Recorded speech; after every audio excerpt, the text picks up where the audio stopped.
Bana b'Imana dusangiye kwemera muri Yezu Kristu, ndabaramukije kandi mu izina rya Yezu Kristu nitugire Kristu. Turacyabandanya n'intahe ngeze ku video ya 20 canke se audio ya 20. Nariko ndababwira ingene nabonye ya mpeta ya mavuta basi. Uyu munsi iyerekwa ngiye gukurikizako ni yerekwa nagize rigerekeye abapatiri n'ababikira. Basi irindi joro ngumangira uko amayerekwa nagiye ndayakurikiranya. Irindi joro nagize iyerekwa mbona ntangwe kwerekwa Bikira Maria na Yozefu. Bikira Maria yabyaye Yezu. Ndabonye Bikira Maria yabyaye Yezu, mbona kikije Yezu. Hanyuma nkabona abamarayika baza batambatamba impande yaho Yezu ari, impande yaho Bikira Maria ari. Noneho ndabona nabo biga nimba ari baba majusi, kandi kweri nabonye abamarayika bazanye utuntu twererana. Mbese jewe neretswe ibintu Bikira Maria yafatiyemo Yezu ntarigera mbona mwisi pe, ntabyo ndabona pe. Nubwo bavuga ngo yamworosheje udushambara, ariko jewe ibyo neretswe nabonye bizanwa n'abamarayika, ibitambara byererana, ibintu byererana cyane. Mbona Bikira Maria arabifatiyemo Yezu. Hanyuma ngize gutya mbona haje indogobwe zibiri. Haje indogobwe zibiri, mbona Bikira Maria baramurije indogobwe imwe. Mbona yuri ahereza umwana Yozefu. Yozefu arakikira Yezu. Bikira Maria yuri indogobwe imwe yari imbere nk'uku. Hanyuma mbona Yozefu aramuhereje Yezu. Hanyuma mbona Yozefu yuri yindi ndogobwe igira kabiri iri inyuma yiyo Bikira Maria yari yuriye. Basi mbona za ndogobwe ziragiye. Bana b'Imana, hari igihe umuntu yibera mu nzozi canke mwiyerekwa yanikangura kibaza ati iyo banari nagumye nirebera ibi bintu. Hanyuma mbona za ndogobwe ziragiye. Hanyuma ziragenda, ngiye kubona mbona bihindutse, niko ndabona Yezu yakuze afise nk'imyaka 10. Mbona Yezu yakuze afise nk'imyaka 10. Hanyuma ngiye kubona mbona kandi byahindutse, mbona Yezu yamaze nko kugera nko mu myaka 20. Hanyuma nagiye kubona ndahandi hantu, aho hantu mbona hariho igiti gisagaraye ukuntu, mugabo hejuru ya nyagiti nko mu mbavu mbona harimo umumarayika. Hariho umumarayika. Umumarayika nkumva ariko aratubwira amajambo, ariko sinibuka amajambo yatubwiye nyamumarayika. Hanyuma nkabona ku ruhande hariho akandi kagwi k'abantu nk'uko hariho akagwi k'abantu. Hanyuma tukaguma twese twihweza nyamumarayika ariko aratubwira amajambo, tuguma tumwihweza. Ariko ikintu gusa kimwe ni nguma nibuka, nuko mwako kagwi k'abo bantu narabonye nk'umuntu, kandi uwo muntu narinzi ko ari umuntu atankunda jewe. Yari umuntu anyanka, twashobora no guhurira ahantu tukaba tutohana na mwaraye ngo turamukanye, canke se duhuriye no mu bantu umwe akaba yorenze ukuboko uwundi akagenda. Mugabo nyamuntu ndamubona, kandi nkabona twese n'uwo muntu turanezerewe, turiko turumviriza ibyo marayika tubwira, twuzuye umunezero. Ngiye kubona mbona ibyo birarangiye. Ibyo rero birangiye, jewe ca nisanga ahantu mpagaze mu rwasiro rw'umuryango. Mugabo mbona ndahantu mu rusare canke se nk'ahantu mu rusengero runini, kandi rwarimo abantu b'Imana, rwarimo abamarayika, rwarimo abapatiri benshi, harimo ababikira benshi bicaye. Ababikira murazi nyene baba bambaye, abapatiri murazi nyene baba bambaye benshi kabisa. Jewe mpagaze mu rwasiro rw'umuryango ndaba nihweza nyababikira n'abapatiri. Hanyuma ngiye kumva numva reka bari kuri YouTube, ariko gusa nkuko nicaye turaba nkuku na nyabapatiri n'ababikira bicaye baraba nkuku. Hanyuma ngiye kumva numva ijwi ry'Imana, ariko sinabona Imana, numva ijwi nk'ubu, ukumva ijwi riravuze, ngira ntanga akarorero, ukumva ijwi riravuze ngo Zipora, nkahaguruka cyangwa Zipora akaba yumvishwe ijwi izina ryiwe, Zipora agahaguruka nk'ubu, nkahaguruka nagera hariho ahantu bagera imbere, bageze imbere agaca azimangana ntiwongere kumubona.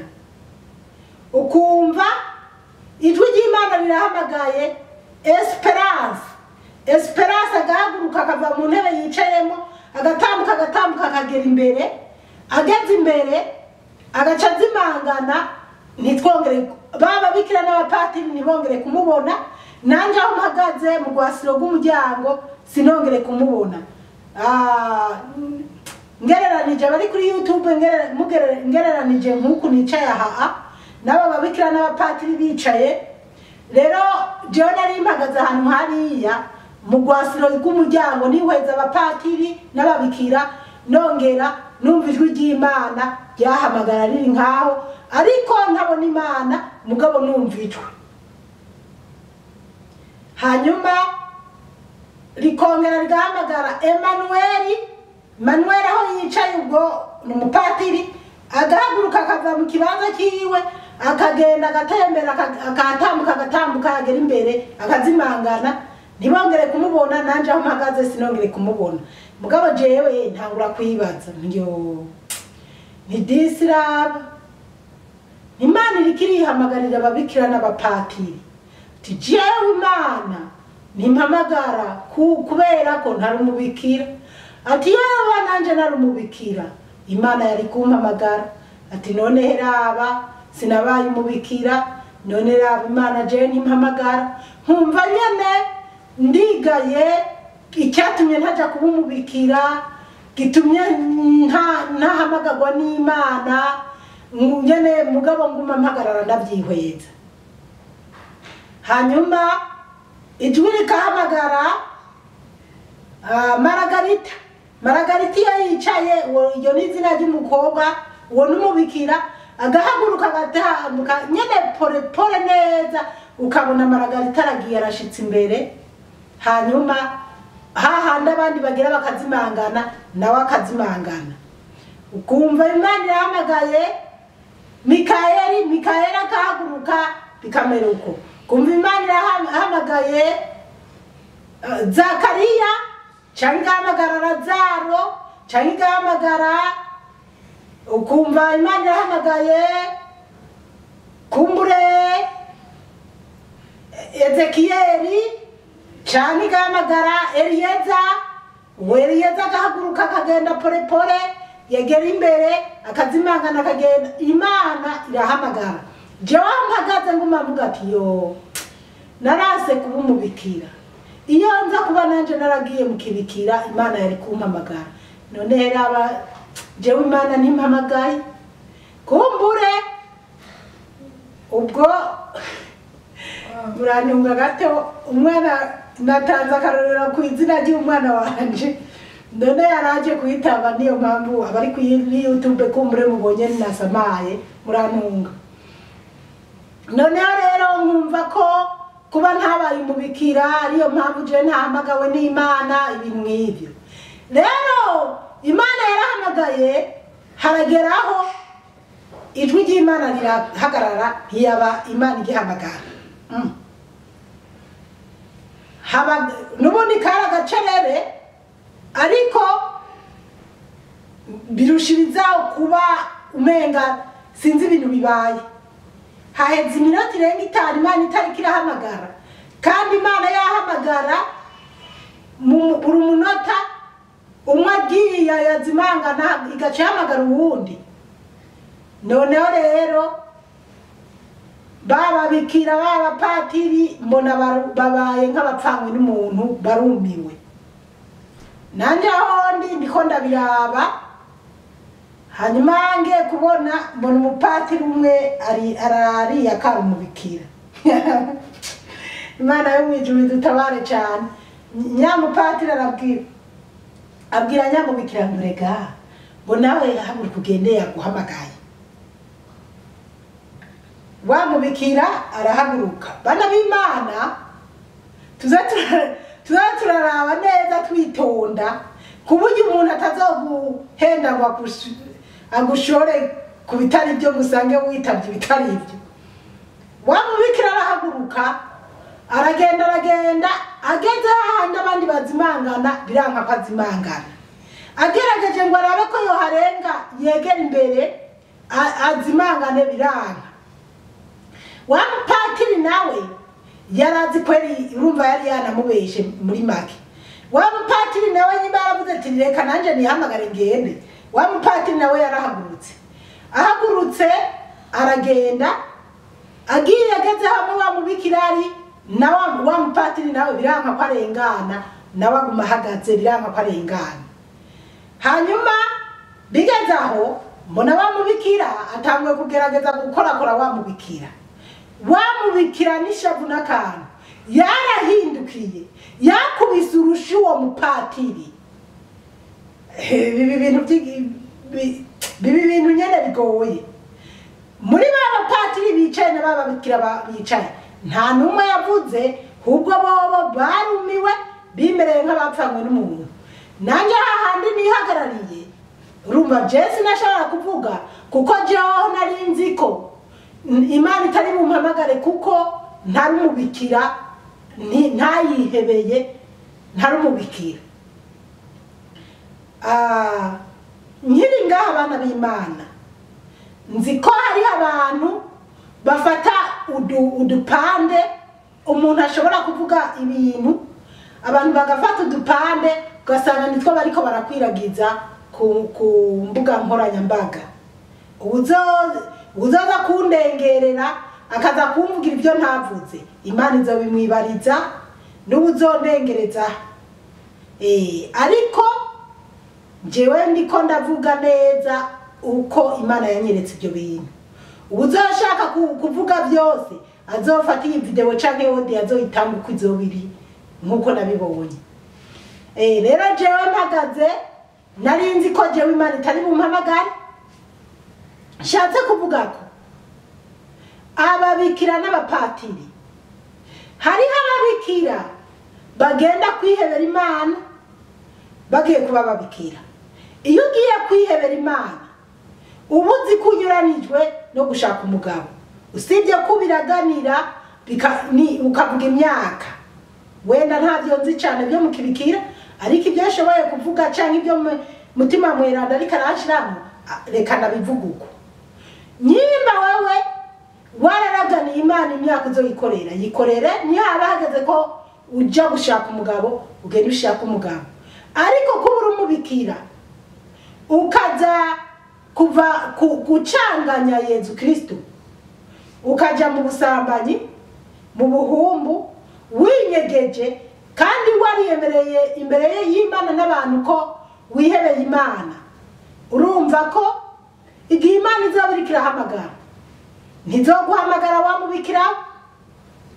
Bajya nabonye Imana yahamagara n'ababikira bakoreye Imana neza batayivanze. Aho kuba patiri hariho abapatiri bagenda kwihebera Imana bakasezeranira Imana ko batazohemukira Yesu Kristo. Mugabo muri ubwo bupatiri bwabo ugasanga barabundabunda, ugasanga bariko baraja mu busambanyi, baraja mu buhumbu bakabikora binyegeje, bazi ko binyegeje ko abantu tutababona, ariko Imana iriko irabaraba. Mu by'ukuri jewe ndi umukozi w'Imana, natowe n'Imana nk'uko Imana yabishatse. Iyi ni message kabisa iraba ababikira ikaraba n'abapatiri. Bajya abapatiri nabonye Imana yahamagaye, nibo bapatiri bakorera Imana batayivanze. Umupatiri aza kurenga ku byo yemereye Imana imbere y'Imana n'abantu, akaza gusambana, akaza kubesha abana b'abakobwa, canke n'abo bana b'abakobwa bonyene bakamubesha, akaja mu ngeso mbi. Uwazosigara ni umwe muri babandi nabonye basigaye bicaye. Mu by'ukuri ndi imbere y'Imana n'imbere y'abantu bose banyumva, ndazi neza jewe Paul umusavyikazi w'Imana nzima, ibi ndiko ndavuga n'ukuri Imana yarabinyeretse. Ndavuga rero ni abapatiri, hariho abapatiri babeshwa n'abakobwa canke n'abagore, bakisanga bagiye mu ngeso mbi cane. Hariho abapatiri bari mu bihugu byo hanze, baba bazi ko atana abakristu benshi bamenye ibyo barimo. Ibi ndabivuze. Hariho umwana w'umukobwa nzi muri ibi bihugu biteye imbere, ntarinze no kuvuga igihugu arimo, ariko nuwe niyiziye jewe nyene niyiziye neza 100%. Twaganiriye, tuzinanye, afise abana babiri b'abapatiri, b'umupatiri kandi umupatiri umwe. Byarageze aho uwo mwana w'umukobwa agifise umwana umwe, yaragiye no muri Afrika, araja iwabo uwo mupatiri, baramuhaye n'itongo. Usibye ko uwo umukobwa we ni umurundi, ariko uwo mupatiri ni umurundi mugabo ni uwo muri Afrika. Sishatse kubivuga neza kuko ndabivuze neza cyane byomenyekana, ariko nakazi kabo. Jewe niko navuga gusa ibyo nzi neza, ni n'amanyanga bamwe bariko barabikorana. Rero uwo mukobwa yaragiye iwabo uwo mupatiri, baramweretse n'itongo. Hanyuma kandi ntibyagarukiye aho, nubahetse umwana kandi agira kabiri uwo mupatiri. Nubundi baracyabandanya, ariko patiri ku munsi wa Mungu cyangwa ku minsi y'ibikorwa araja mu rusengero agiye guhereza inkuka ya misa. Twinyegeza abantu ariko nitwinyegeza Imana. Kandi mu majambo nigeze kuba ndiko naganira n'uwo mwana w'umukobwa, nagerageze kumwereka ko naho patiri yo gutereta, uzi neza ko yemeye ibanga ryo kuba patiri, anka kabisa, ni wanke kabisa. Kubera ushobora nawe guha uburenganzira burebure patiri kandi atarana birimo, akisanga yaguye mu mutego ari wowe umugwishije mu mutego. Ntiwibaze ko naho woba uraramye uzi nguri mu bihugu biteye imbere canke uzi nguri mu mahoro, ngo wumve neza ko ibyo bizoherera ngaho. Oya kabisa, ntibizoherera aho kabisa. Bana b'Imana rero, nimureke kugwisha mu rudubi abapatiri canke ababikira bihebeye Imana. N'abapatiri n'ababikira nibarabe neza, bareke kugwa mu rudubi, kuko utabishoboye. Nigeze nabona mu Rwanda keshi, maze kubona barenze 2 canke 3 babivamo mu bupatiri bakagenda kurongora, bakagenda guhiga, bakagira impeta mbega ku mugaragaro.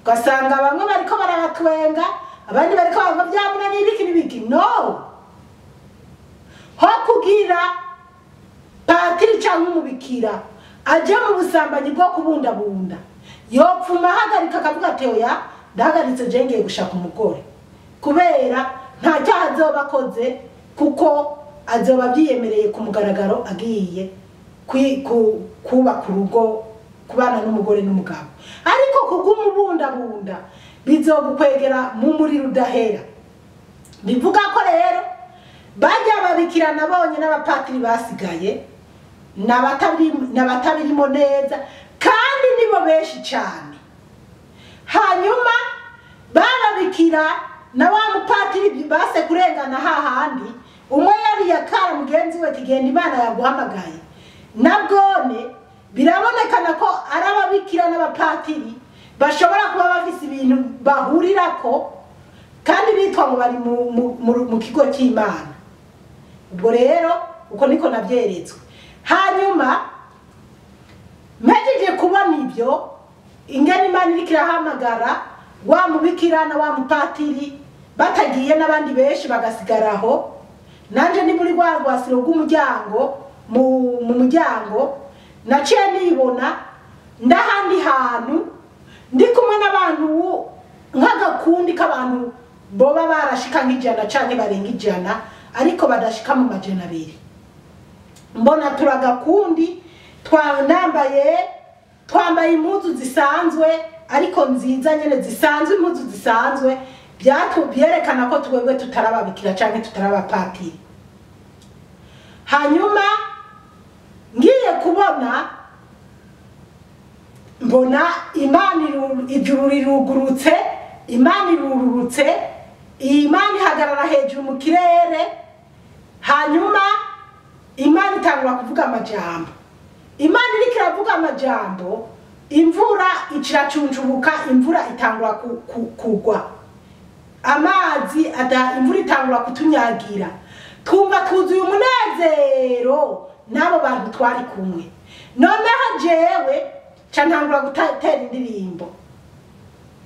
indirimbo nateye avuga ngo ukwemera k'umunsi umwe bagenzi uko siko kwemera iyo ni indirimbo nawe numva abantu b'abajene wari umuhani w'abajene baririmba mu rusengero ahantu hitwa Igatsinda iwacu aho nakuriye nibo bayiririmba hanyuma ndakomeza ndayiririmba ukwemera kw'imyaka 5 bagenzi uko siko kwemera ndayiririmba hanyuma ngeze ku gitero cyavuga ngo ukwemera kwanza haje bavuga ngo ukwemera kw'imyaka 10 bagenzi uko siko kwemera nibyukura Kristo azogarukira hose asange twiteguye basi hanyuma ngeze ku gitero cyavuga ngo ukwemera kw'imyaka yose bagenzi uko niko kwemera ukwemera kw'imyaka yose uko niko kwemera nibyukura Kristo azogarukira hose asange twiteguye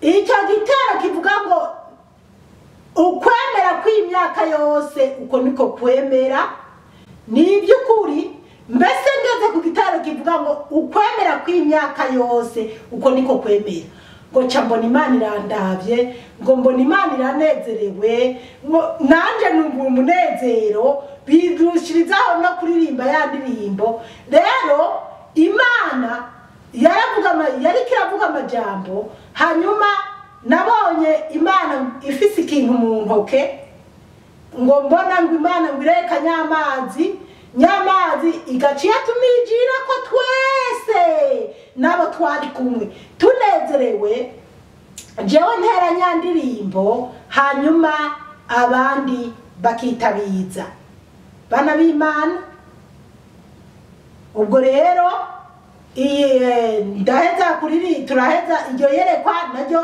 mbona rimeze nk'ibigarukiye aho nisanga nahavuye ariko nagira nababwire nti buriya jewe sinari bwagere hari muri 2017 nere ku byo bintu sinari bwatangure kuvuga ubutumwa bwiza. Iryo yerekwa ry'abo bantu nabonye n'abantu Imana iriko iratora canke Imana itora canke nyene iriko iratora muri iki gihe nanje yantoye kugira tuyikorere. Simvuze n'aba bapatiri n'ababikira, ariko Imana yaranyeretse ko bariya babikira batowe n'Imana bayikorera by'ukuri barimo ababikira n'abapatiri, ariko kandi Imana iranatora no mu bantu basanzwe abagomba kuvuga ubutumwa bwiza, ariho nanje Imana yantoye kugira nzoyikorere. Niyo mpamvu ubu shikamye mbanzi neza ko Imana nanje yampezagiye kugira mvuga ubutumwa bwiza. Iryo yerekwa narigize inyuma yaho nari narose ya mavuta na ya mpeta. Basi nisanze mvuye aho mbona niko ndagenda ahantu mu kabarabara mu kayira, ndagenda ngeze imbere mbona mpuye n'abantu numva n'abantu bariko barancokoza babwira ngo burya nyene wabonye Imana, ngo wabonye Imana. Ndababwira ntego nyene nabonye Imana kandi yari Imana, ati kandi Imana yaduhezagiye, ati Imana yaduhezagiye. Ubwo abo bantu narabaciye ko je ndabandanya negeye imbere mbona abantu menga bari beza, mugabo mbona biva yanze umenga n'ingurube. Mugabo nkaraba ati bajya abantu kumenga barabantu kumenga basana tengene bigize tumenga n'ingurube neza tenyeri tiyo tibigize nk'ingurube basa nk'ingurube. Mbona biva yanze mu byondo nyene nkakujya kw'ingurube. Hanyuma iyerekwa ryaciye rirangiriye aho nababwiye ko Imana yatanguye kunyereka kuva Yezu Kristo akivuka. Basi iryo joro bana b'Imana sinzi ukuntu noribabwira, ariko ikintu nogaruka ko nuko je nari nabona ati Imana nimpamagara kubera ntari umubikira, ariko nagira mubwire ko nubwo utari umubikira uri umumama canke umukobwa, Imana izogutora kuyikorera. Nagira mvuge nawe utoburi patiri uri umuntu w'umugabo umutama canke umusore, Imana izogutora uzoyikorera. N'abana batoye Imana irabatora, tudabrinze kuvuga ngo Imana itora abapatiri canke ababikira. Nta na hamwe Imana idatora umukozi wayo, kandi turavuga ngo abakozi ni bakenya mu murima w'Imana. Ubwo rero n'abapatiri ntibakatwinube canke ababikira ngo binuba batarababikira. Mu murima w'Imana twese turemerewe gukora, ariko kumuresi twese mugabo Imana yarabigutoreye urakora. Nanje ndemeza neza ko Imana yantoye. Imana yo mwijuru ibahezagire cyane, mwarahezagiwe n'Imana. Amayerekwa aracyabandanya, intahira cyabandanya. Murakoze.